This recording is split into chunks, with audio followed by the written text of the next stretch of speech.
చిన్నారావు గారు మన సంఘం వీళ్ళందరూ ఎవరు? శరీరంలో ఒక అవయవాలలో మనం ఒక అవయవం, ఆయన ఒక అవయవం, మన ఒక అవయవం. ఈ అవయవము మరొక అవయవం పడదంటారండి. ఏమండి చెప్పండి. ఇప్పుడు ఈ అవయవం కన్నుకి ఈ కన్ను అంటే పడదంటదా? అనకూడదండి. సంఘము అంటే మన సంఘం కాదండి, ప్రపంచంలో ఉన్న 300 కోట్ల మంది క్రైస్తవులు వెళ్తున్న సంఘాలన్నీ కూడా క్రీస్తు శిరసై ఉండి దానికి అవయవాలై ఉన్నారు. ప్రతి ఒక్కరు కూడా దేవుని కుటుంబం. అది నమ్మినా నమ్మకపోయినా అంత మంచి భాగ్యమండి.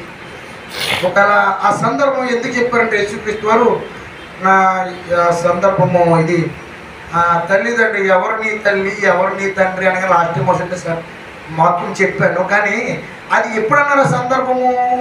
యేసుక్రీస్తు వారు తన సహోదరుని కానీ తన తల్లిది కానీ తన మాట వినలేదు. ఏమన్నారు అనుకుంటున్నాం?